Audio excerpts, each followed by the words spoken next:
Now, if you all have watched even one of my prior videos, the chances are you're already aware that I'm a Rockets fan. But as I started to write the script for this video, I realized that while I have essentially dropped a video addressing every corner of the league, my last Rockets video was actually the first commentary video I have ever done on this channel before I even had a working mic. Crazy, right? Anyways, let's get right to the video. Houston has been in a slow yet chaotic decline ever since the infamous Game 7 to the Golden State Warriors. And it's crazy to think that Harden was a game away from completely changing the whole narrative of his career. But coming into this offseason, they were in flames. Their GM Daryl Morey, their coach Mike D'Antoni, both fired. Their two superstars are trying to book town, and even their role players are disgruntled with their roles. All signs point to a very long, painful rebuild with very little assets due to the Westbrook trade itself.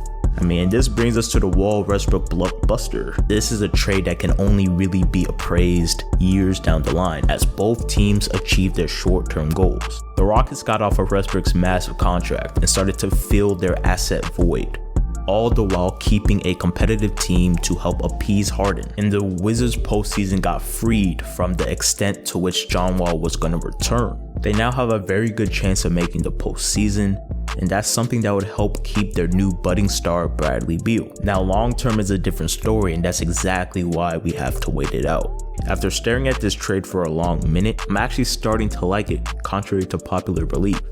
On the surface, this trade seems like a lateral move at best for the Rockets. For real, they are essentially the same player. I saw a comment on Twitter saying they traded Westbrook for Eastbrook, and that essentially sums it up. But the difference between perennial contenders and the bottom dwellers of the league often comes down to team fit and chemistry. As individually talented as Westbrook is, and as great as he was for us in the regular season, in the postseason, when the game slowed down and the floor shrunk, he was a major detriment to the whole team, taking ill-advised shots and being treated as though he had corona when he was on the perimeter. John Wall, to be fair, hasn't shown to be too different even in his prime, but he's always been a marginally better shooter and more of a pure point guard than Westbrook. The obvious issue with John Wall is after a 2-year hiatus from the court, we simply don't know who we're getting. Are we getting the vintage Wall, who had a legitimate claim to the title of best point guard in some seasons? It's a Wall. Clock moves, 6 seconds. Wall well beyond the arc for 3. It's there! Oh, it's there! Oh, it's there! The one who will glide around the court seamlessly and finish with ease? Or are we getting the Nutri-System model edition? Even with this uncertainty, I can't blame the front office. In order to avoid a sudden and tenuous rebuild, they needed to appease Harden at all costs. They already took big steps towards that with the signing of the promising Christian Wood. And there was zero reason to keep Westbrook around, as he showed he can't elevate the ceiling of a team from good to contention. And yes, I would have loved to pair James Harden with someone other than a ball-dominant point guard. But that was the harsh nature of Westbrook's contract. That contract paired with his playing style makes his trade value near zero, except for a certain team like the Wizards.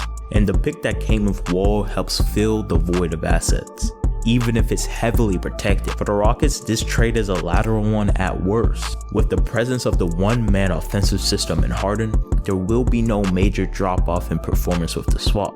And with the addition around the edges in Wood, Boogie, a retooling of the bench, we may even look better. As for Wall's specific role within the offense, even if he's 60% of what he used to be, I can see him being very productive, getting a lot of his points in transition and leaving the half-court offense to Harden. Now, the long-term question with this trade is simply, will this be enough to keep Harden? With only 2 years left on his contract, this may very well be the last season to convince him to stay. Will Eastbrook be enough to appease him? But the thing with this is, a trade like this does not get green-lighted without Harden's approval, so there's that. He is at least in on this experiment, yet another ball-dominant point guard he has to play with. I do not think this specific move will be the one that tips the needle left or right to whether Harden stays or goes. the moves they make outside of this. The Christian Wood signing was an amazing signing. How they retooled the bench in the coming years, those will play a larger role in Harden's overall decision. Anyways, that is all I have for y'all today. If you want to see me do a video like this but on the OKC Thunder's perspective, make sure to comment that down below. That's the non-negotiable thing of this channel. You have to comment down something below. Let me know your thoughts, your view on this, and until next time, see you later.